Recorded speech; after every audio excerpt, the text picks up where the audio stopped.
1997 في مدينة الدار البيضاء، ونقابة كانت كتدخل على العيالات حتى للدار وكدوز عليهم من اللودن حتى اللودن، وبطبيعة الحال كتكون شحال وهي كتخطط لهاد الجريمة ديالها.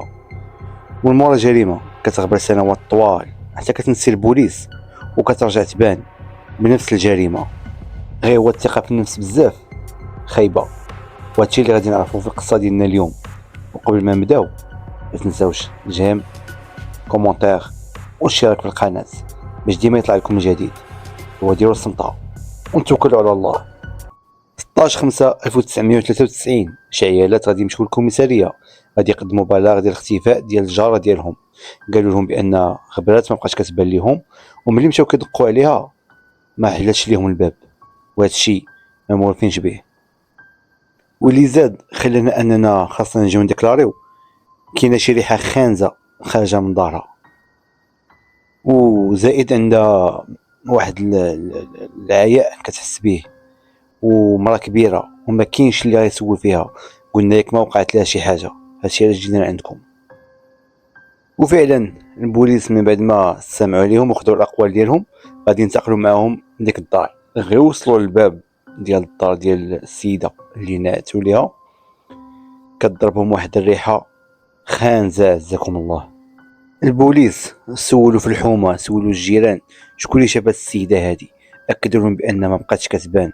وتا هاد العائلات اللي جاو ديكلاراو قالوا لهم بان حنا كل نهار كنا كنجيو عندها، ولكن دابا 4 ايام كندقوا عليها ما كتجاوبش.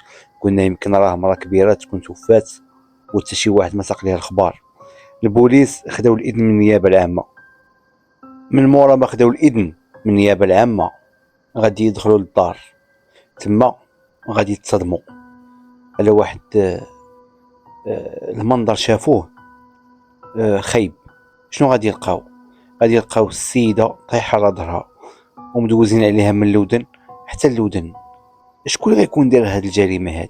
شكون اللي عطاه خاطرو على انه يدير هاد الجريمه في مرة كبيره؟ من بعد المعاينه ديال الجثه لاحظوا بان الدار كانت مرونه كلها، كانت مقلوبه سفاهاء لعلاها، كلشي مرون، الحوايج طايحين في الارض، الماريو محلول، المجوره محلولين. شنو قالوا؟ قالوا بان يمكن هاد الجريمه دارت بدافع السرقه، يعني شي واحد دخل صفاها للسيده وخدا داكشي. غير هو البوليس طرحوا واحد التساؤل، قالوا بان هاد الشفار اللي يدخل زعما يشفرها كان بامكانه بلا ما يقتلها، يعني مرة كبيره غادي يغلب عليها، يعني غير يربطها ولا يسد ليها فمها باش ما تغوتش، وغادي ياخذ راحته وغادي يدي داكشي اللي دا ويخليها تما. علاش غادي يقتلها؟ وهذا الشيء هو اللي غادي نعرفوه في القصه ديالنا اليوم. من بعد ما حضرت الشرطه العلميه يعني وداروا خدمتهم، يعني خداو جميع الادله او البصمات اللي تقدر تكون في الدار، شنو لقاو بان كاين البصمات غير ديالها او لا ديال الجارات اللي كانوا كيدخلوا عندها للدار. هادشي ما كيمنعش لانهم ما يدوش معاهم التحقيق. البوليس بداو التحقيق مع الجيران كاملين، وبداو من هادوك العيالات اللي جاو داروا الديكلاراسيون عندهم. البوليس خلال التحقيق ديالهم مع الجيران عرفوا واحد المعلومه، عرفوا بان هاد السيده اللي تقتلات انها كانت في الماضي ديالها كانت شيخه، وكان عندها خوها ساكن في مدينه بعيده، مدينه واحده اخرى. وملي كانوا الناس كيسولوها واش ما عندك عائله كتقول لهم لا انا ما عندي حتى شي واحد، انا مقطوعه من شجره. علاش؟ حيت عائلتها ملي عرفوها انها شيخه يعني نفروها، ما رضاوش بها، يعني العلاقه قطعت معهم بصفه نهائيه. البوليس وصلوا لخوها، قلبوا على النمره ديالو حتى لقاوها، استدعوه وقالوا له بان راه الاخت ديالك لقيناها مدوزين عليها من اللودن حتى اللودن. كما قلنا ان السيده كانت شيخه، كما كنقولوا شيخه يعني كانوا عندها الفلوس وغتكون غارقه ذهوبات. وقالوا البوليس بان حتى هذا السبب يكون خلى شي واحد جا دار لها الفلوس والذهب وصفاها ليها. وقالوا شكون هذا اللي غادي يعرف بان راه عندها داكشي في الدار من غير العائله؟ حققوا مزيان مع الاخ ديالها، ولكن توصلوا بانه سنين تقطع الاتصال بيناتهم، يعني ما عمرو سول فيها ولا جا عندها ولا جات عنده، يعني هو مستبعد. البوليس كملوا التحقيق ديالهم مع الجيران، قالوا لهم اللي عرف شي معلومه يقولها لينا، يعني واش كان شي واحد كيجي عندها واش كانت شي وحده كتجي عندها، واش هي كانت كتخرج كتمشي عند شي ناس. قولوا لنا اي حاجه كتعرفوها تقدر تنفعنا في هذه القضيه باش نتوصلوا للجاني. وهما كيسولوا الناس. حتى واحد الطفل في العمر ديالو 8 سنين قال لهم بانه واحد المره كان كيلعب كره، شاف هاد السيده اللي تقتلات واللي كان سميتها فاطمه، كانت معاه واحد السيده منقبه، ودخلوا بجوج للدار. قالوا له واش ولات خرجت هذيك المراه منقبه؟ قال لهم لا حنا ما شفناهاش، حيت حنا كملنا اللعب ديالنا ومشينا بحالنا. البوليس بداو كيقلبوا في داك الدرب على شي مرا تكون كدير النقاب، ولكن ما لقاو حتى شي وحده بهاد المواصفات. داروا البحث مع العائله ديالها، ولكن للاسف ما توصلوا لوالو. ولاو كيسولوا الجيران والو، وسعوا النطاق ديال البحث ديالهم، يعني فاتوا داك الجيران ديال الدرب والو. يعني البوليس لقاو راسهم كيدوروا في واحد الحلقه مسدوده. يعني عندهم معلومه واحده اللي قال لهم داك الدري الصغير، انها خلات هي واحد المراه منقبه وما ولاتش خرجت. يعني بغاو يعرفوا شكون هي هذيك المراه المنقبه، وهذا الشيء غادي نعرفوه من بعد. البوليس داروا اللي في جهدهم باش انهم يلقاو هذا المجرم، والو ما خلاو فين قلبوا، ما خلاو ما داروا. داز عام ديال البحث، في الاخر غادي تسد القضيه وغادي تقيد ضد مجهول. دابا شنو وقع؟ صافي المجرم ما غيبانش. كانت النهايه بحال هكا، وما تقريباش كنعاود لكم نكملوا القصه ديالنا. بقات القضيه بحال هكا حتى لواحد النهار في 1997، واحد البنت في العشرينات في العمر ديالها غادي تدخل الكوميساريه بحاله هستيريه، كتغوت وكتبكي بواحد الطريقه غير طبيعيه. كيسولوها غير مي مي مي، ومن خلال الحاله ديالها قالوا غالبا ما وقعت لها شي حاجه. البوليس كلماوها وعطاوها تشرب وتسناو حتى تهدنات، وقالوا لها دابا عاودينا شنو كاين. قالت لهم انا فقت في داري هاد الصباح هذا، حيت انا مرا مزوجه ومشيت نشوف امي، يعني واخا ساكنين في نفس المدينه ما ساكناش معاها. قالت لهم مشيت كندق عليها والو، عييت ما ندق ما كتحلش، جبت الدوبل ديال الساروت ونحل الباب. دخلت ويا ريتني ما دخلت، لقيت امي طايحه على ظهرها وغارقه في دماياتها، مدوزين عليها من الودن حتى الودن. حبس هنايا، يعني طايحه على ظهرها مدوزين عليها من الودن حتى الودن. وزادت قالت لهم بانها لقات الدار مرونه، يعني داو ليها الفلوس والذهب اللي كان عندها. البوليس ديك الساعه مشاو معاها للدار، داكشي لقاوها غارقه مهم، ومدوزين عليها من الودن حتى الودن، ولقاو الدار كلها مقلوبه، واي حاجه ساويه الثمن لقاوها مهزوزه. بطبيعه الحال عيطوا الشرطه العلميه وخداو كاع البصمات ديال الدار. البوليس سولوا الجيران والو، سولوا صحاب المحلات والو، حتى شي واحد ما شاف شي حاجه. يعني هاد المجرم ولا مجرمه ما كانش كيخلي الاثر ديالو وعارف اش كيدير. البوليس ولاو داروا التحقيق مع واحد ديال الجيران، يعني مع الجيران شدوهم بالواحد، يعني ولاو كيتعاملوا معاهم بحال هو المشابه، يعني زيروهم مزيان. بقاو على داك الحال حتى غادي يلقاو واحد راجل كبير اللي غادي يقول لهم واحد المعلومه اللي غترجع بهم ل 1993. قال لهم بانه شاف واحد المراه لابسه نقاب منقبه، داكشي في الكحل، داك الصبه ديالها في الكحل، لي كون في الكحل، وهزه واحد الساشيه في يديها. هاد المعلومه خلاتهم يرجعوا كيف ما قلنا الجريمه الاولى اللي وقعت في 93. وهاد المعلومه كان قالها لهم داك الطفل الصغير بانه شاف مراه منقبه ولابسه الكحل، يعني قالوا ياك ما نفس الشخص هو اللي ارتكب الجريمه. والاشاره بان هاد الجريمه الثانيه وقعت في نفس المنطقه. المهم البوليس داروا كاع اللي في الجهد ديالهم فانهم يقلبوا ديك المنطقه كلها، هذا ما شي دليل ولا المجرم والو، ما بان والو. كانت واحد المقبره في ديك المنطقه، مشاو قلبوا فيها، الله عاتي لقاو شي حاجه اللي غتنفعهم وما لقاو والو. ولكن الاحداث اللي جايه غتقولوا كان يقلبوا مزيان في المقبره. الويلي شنو يكون في المقبره مثلا؟ غير صبروا معايا غادي نقول لكم شنو وقع.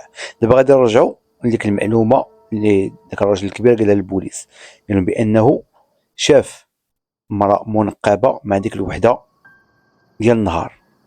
كان خارج من الجامع، قال لهم انا غير شتا، يعني ما ديت ما جبت، يعني ما تسوقتش ليها. قالوا له واش فيتك شايفه في هاد البلاصه هادي؟ قال لهم لا. البوليس كملوا التحقيق ديالهم، والو ما لقاو حتى شي اثر ولا شي دليل. بقى التحقيق لمده عامين، وكما المره الاولى قضيه غادي تقيد ضد مجهول. دابا البوليس عندهم جوج ديال الجرائم بنفس الطريقه ونفس المواصفات، غير هو اللي زايد على الجريمه الاولى. هاد السيد قال لهم كذلك بانه شافها جالسه حدا الباب ديال الجامع، يعني هاد المراه كطلب. اللي يروي البوليس بان جرائم بجوجهم وقعوا في نفس المنطقه، يعني يقدر المجرم كاين غير تما، وماشي بعيد يكونوا حققوا معاه ولكن ما عرفوش. والنقطه المشتركه كذلك ما بين هاد جوج ديال الجرائم هو الدافع ديال السرقه، يعني كان كيدوز عليهم وكيشفرهم. الحاله غادي تبقى بحال هكا حتى العام 2000، يعني المجرم كيرتكب الجريمه ديالو كيتسنى اعوام عاد كينفذ الجريمه الثانيه ديالو. واحد النهار الشرطه غادي يجيهم بلاغ عند واحد السيد قالوا بانه رجع من الخدمه ديالو، دخل للدار كيلقى مطيحه في الارض ومدوزين عليها من الودن حتى الودن. البوليس مشاو معاه ديك الساعه للدار، كيلقاو السيده مقتوله بنفس الطريقه اللي قتلوا بها دوك العيالات في 93 وفي 97. البوليس قالوا بانهم وقيلا كيتعاملوا مع قاتل متسلسل، يعني كيقتل الضحيه ديالو بنفس الطريقه، كيشفرهم كذلك. بقات حاجه وحده يتاكدوا منها في هذه الجريمه الثالثه، لان هذا الشخص او لا يعني السيد ولا السيده لابسه النقاب. هنا غادي يعرفوا راسهم انهم كيتعاملوا مع نفس المجرم، يعني قاتل متسلسل. البوليس قالوا بانهم ضروري ما يلقاو القاتل، حيث ميمكنش لهم حتى هاد المره غادي يقيدوا القضيه ضد مجهول. بداو البحث ديالهم، زيروا البحث ديالهم وعمقوا بطريقه كبيره، يعني بحثوا مع واحد بواحد، يعني كل واحد فلاوه. قال لهم الابن ديالها بان الام ديالو كانت عندها 69 سنه، يعني حتى هذا واحد الشرط اللي كيختاروا هاد القاتل، يعني هاد المراه كتكون كبيره في السن، زائد كتكون بوحدها في الدار. والولد قال للبوليس بان هذا اللي غيكون دار هاد الجريمه يكون كيعرفنا مزيان، يعني كان عارف بان امي غتكون بوحدها في الدار وانا غادي نكون في الخدمه، يعني عارفه التوقيت ديال الخدمه ديالي، وبين هاد القاتل غير من المنطقه. والاشاره بان حتى هاد الجريمه هادي وقعات في نفس المنطقه اللي وقعوا فيهم الجريمه ديال 93 وديال 97، وكلهم قريبه ليهم المقبره. من خلال البحث ديالهم مع الابن قال لهم بان حنا ما عندنا حتى شي عداوه مع شي واحد، كان انا وامي عايش معاه في الدار، هي مرا كبيره انا كنخدم كنصرف عليها، يعني عايشين بخير، ما عندنا حتى شي عداوه لا مع جيران لا مع صحاب لا مع عائله. يعني الاحتمال ديال يكون ديال الانتقام حيدوه البوليس من الحساب ديالهم.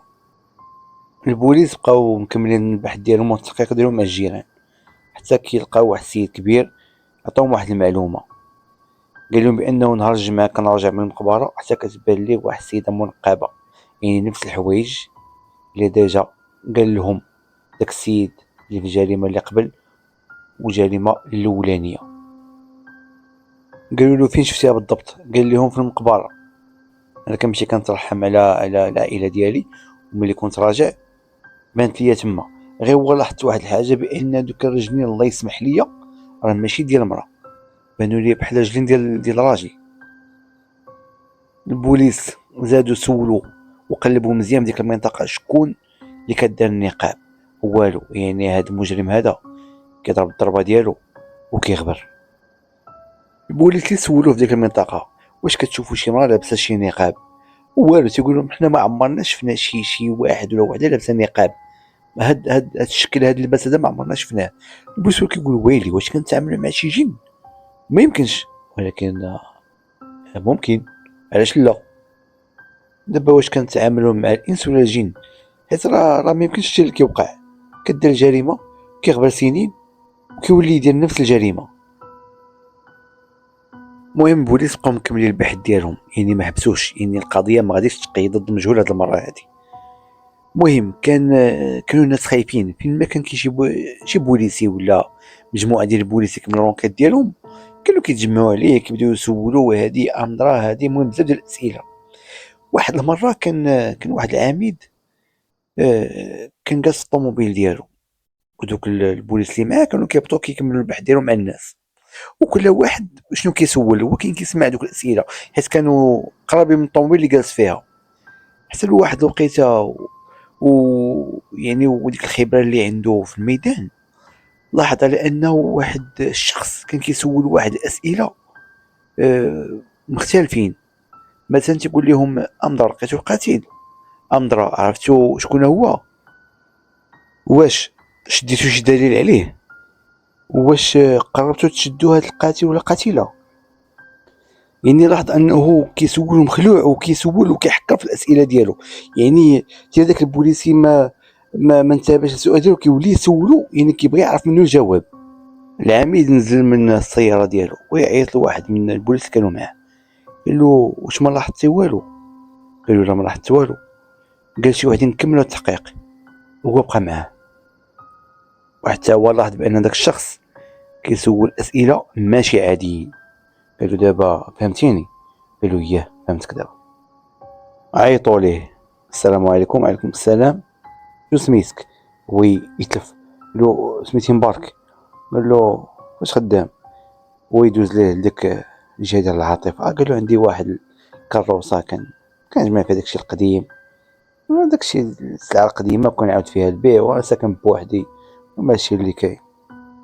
قالوا له واخا، عطينا بطاقه التعريف الوطنيه ديالك. قال له نسيتها في الدار يا السيد تفافع. قال له واخا اطلع معنا نمشيو نديرو تحقيق الهويه. المهم السيد لاحظوا انه من يدخل الكوميساريه بدا كيترعد وصفار ولا كيدخل يخرج في الهضره. المهم شموا فيه الضغل. المهم البوليس شكوا فيه، حيت نورمالمون واحد ما داير والو علاش يتخلع، علاش يبدا كيترعد بوحدو. المهم البوليس خداو الاذن من النيابه العامه باش انهم يمشيو معاه للدار غادي يقلبوها. داكشي اللي كان، مشاو معاه لدارو. خوتي خواتاتي هنا يلاه تبدا القصه بالضبط، حاولوا تتبعوا معنا مزيان. المهم دخلوا معاه للدار، قلبوها مزيان ما لقاو والو، حتى لواحد الوقيته قالوا واقيلا راه السيد يظلمناه، راه ما داير والو. ولكن في ديك الوقيته اللي سالوا البحث هما يقلبوا في واحد الركينه، شنو كيلقاو؟ واحد القفه. قلبوها كيلقاو فيها داك النقاب اولا النقاب كما كنقولوا، داك الصباط يعني بنفس المواصفات اللي كان خداوها من عند دوك الشهود. سولوه قالوا له دير من هادشي. السيد بدا كيدخل وكيخرج في الهضره، لا راه ديالي، لا راه ديال المرحومه، لا. قالوا له واخا ماشي مشكل، اي واحد يقدر يكون عنده هذا اللباس هذا. قالوا له غتمشي معانا. المهم داوه هو وديك الكفه ديالو داك اللباس ديالو. شنو غيديروا؟ عقلتو هذاك الراجل اللي قال لهم انه راه شتا في المقبره والله يسمح لي دوك الراجل اللي بانوا ماشي ديال المراه. وداك الشيء اللي كان لبسوه داك اللباس وعيطوا لداك السيد، قالوا له غتحقق ولا حقق فيها، مهم ما كانوش عارفين راجل ولا مراه، وقول لينا واش هذا هو نفس الشخص اللي شفتي في المقبره داك النهار. المهم حقق داك الشخص مزيان، قال لهم هذا الشخص هو نفسه اللي شفتو داك النهار في المقبره. المهم بوليس حاصروه بالاسئله، قالوا له دابا غير اعترف انك انت هو مول هاد الجرائم اللي ترتكبوا في 93 97 وفي 2000. ولكن مبارك واخا كان راجل كبير، المهم شعره شايب، بقى طالع الجبل، بقى ناكر.